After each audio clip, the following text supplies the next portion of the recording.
In episode 6, the remaining survivors have an issue. The engine's down. If they don't get it up and running, they're all going to die. So even though they were at war about a day ago, they're now on the same team. The captain sends Oleg, Franz, and the rest of the men down to the steam room to get the engines going. The two priests, which are Tova's father and Father Ramiro, they're going to stay with Sebastian to learn how the telegraph works, continuing to try to get contact with somebody. Mrs. Wilson and the rest of the women are going to look for survivors. As for the captain, he's going to search for the boy along with the help of Mara. Everybody takes off in their separate groups, but this time Tova is the one that's freaked out. She's having nightmares of how she got pregnant. She was raped. Family was working on a farm when Crester had sex with the landowner's son.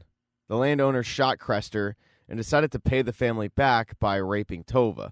Tova ended up getting revenge, though, because she was able to hit the guy with a rock and shoot him in the face. It doesn't mean the situation hasn't haunted her. And now she's hearing the voice of her little sister. She asks her mom if she heard that, but her mom says, "No, but you believe me now, right? You've been chosen." And Tova just tells her mom to stop. The good news for Tova is Virginia has the group split up. Virginia and Tova's mom go one way. Clemence and Tova go another. So at the very least, she doesn't have to deal with her mother for the time being. The steam room group, which, by the way, includes Ling, because she's not leaving Oleg's side, they start heading down to the steam room, but they see something really weird. It looks like a rock formation that's coming out of the ceiling, but it's slowly growing and expanding. The entire group is very weirded out by this. Lucien gets pretty close to touching it when Daniel yells, "Stop, don't do that." We don't know what it is or what it does. The group continues to make their way down to the steam room, but Daniel doesn't follow them. He, instead, goes to follow Mara and the captain. And Mara and the captain went through the tunnel that was under Mara's bed. So this time, the captain gets to see her dream, or in this case, her nightmare, whatever you want to call it. She tells the captain that this landscape reminds her of where she grew up, but it feels different. There's no sign of the boy, and that was the last place she saw him, so they start searching for him. And the one place he could be is in the mental hospital. Back with the ship, the women continue to look for survivors. But Virginia sees something very interesting coming from the window. It's the same growth that the men saw, although much smaller. Now, she didn't get the same advice the men got from Daniel, so she gets closer and closer, and eventually her finger is pricked by it, and her finger starts to turn black. And then her hand starts turning black. She's scared. She tries to brush it off, but doesn't work. She doesn't say anything about it to anyone else. She just continues to look for survivors. But she's absolutely concerned about this. With Tova, she too is continuing to look for survivors, but she's haunted. Haunted by her brother. She sees him, she follows him, and just like with the captain, when she does that, she's reverted back to her nightmare, which is the moment she was raped. As quickly as she appears, though, and as quickly as she sees the guy who raped her, she's back outside of the door where she went in. All of the women meet up, and they can tell that there's something up with Tova. She just looks too spooked. Her mother is able to get the gun away from her, and then they continue to search for survivors as if nothing happened. It certainly doesn't help when Tova gets to third class and she sees the doll that her sister used to play with. As Tova is holding it, Clemence decides to give her a few moments to herself. She probably shouldn't have done that, though, because Tova hears something, she follows it, and she sees what she thinks is her brother Crester, but when she turns the guy around, it's the man who raped her, and suddenly she's back in her nightmare.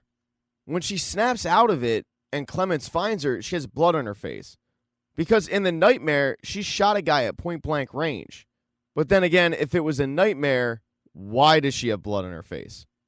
The stress of having to relive this causes Tova to collapse in Clemence's arms.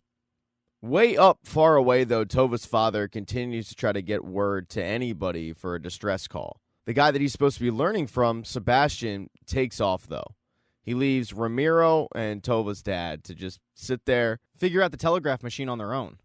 Sebastian wasn't willing to just sit on his hands. He knows he has to go talk to his boss. He heads through the same portal where the boy came back from.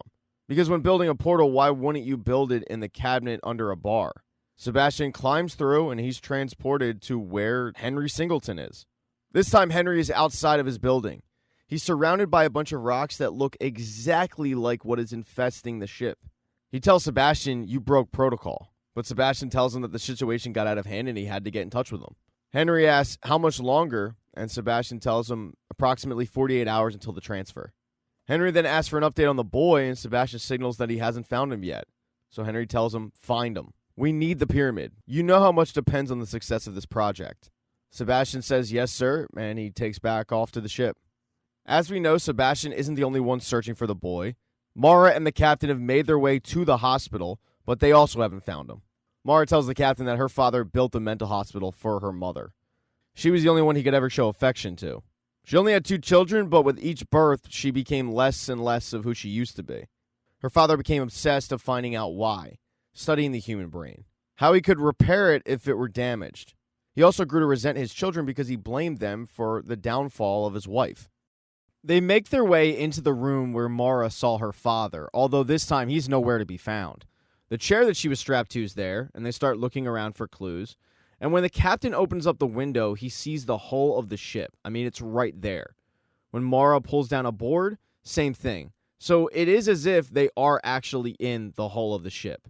They continue on, and they go to where Mara knows her dad's office is, but instead of a door, it's just a wall there.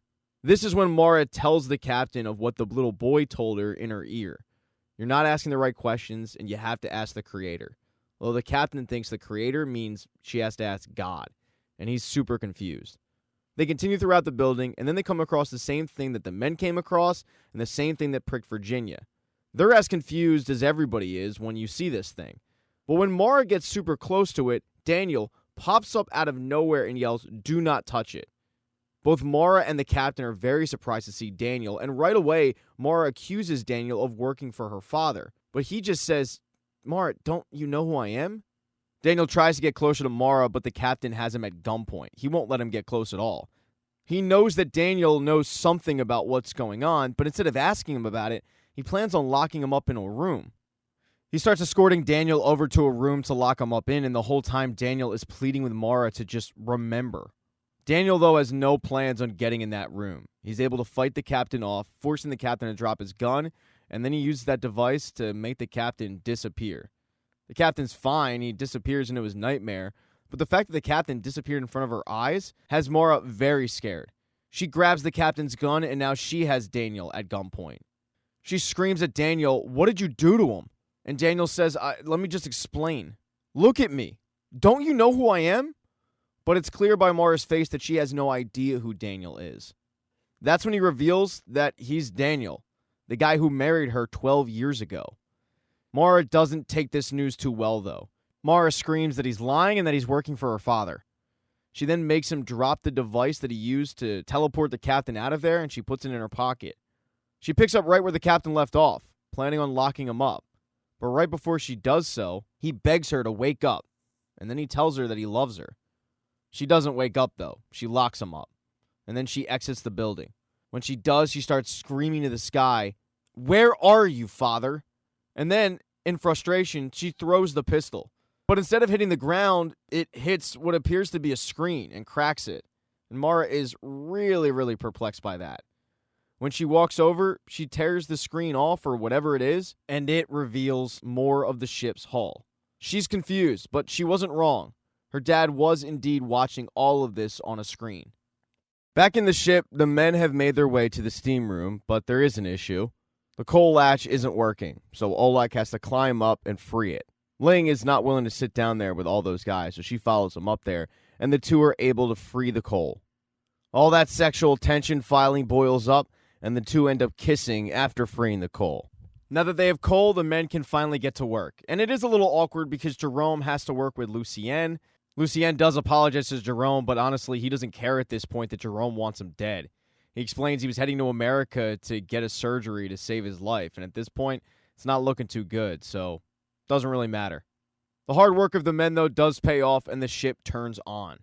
When this happens, there's celebration, especially up on the bridge. Ramiro and Tova's father are thrilled, but the problem is Sebastian's not back yet. He's the one who's supposed to steer the damn thing. So now they've got a matter of trying to figure it out on their own. Ramiro is able to figure out where the closest land is, but when it comes to actually steering it, Tova's father has no idea, so he starts grabbing books. But he notices that every single one of the books he grabs has the same phrase over and over and over written in it. May your coffee kick in before reality does. As they try to figure out what any of this means, the women have made their way to the top deck. They didn't find any survivors, but they are a bit concerned because it appears that the ship is heading directly into an electrical storm. They could definitely use a captain at this point. And where's he? Well, he went up the shaft thinking that he was going back to his ship, but instead, he's transported back to the Prometheus. And the Prometheus is no longer in the middle of the ocean. It appears to be in a ship graveyard. And the Thank captain you so has much no for checking out this idea recap. how Please he consider got there. subscribing to the channel and subscribing to my Patreon. Hit thumbs up if you liked it. Smash that thumbs down button if you thought it sucked. If you left a comment, I don't get back to you. I usually don't check the comments unless they're like a super comment. Also, if you don't see the next video up on the end screen, not to worry, it'll be up in a day or two.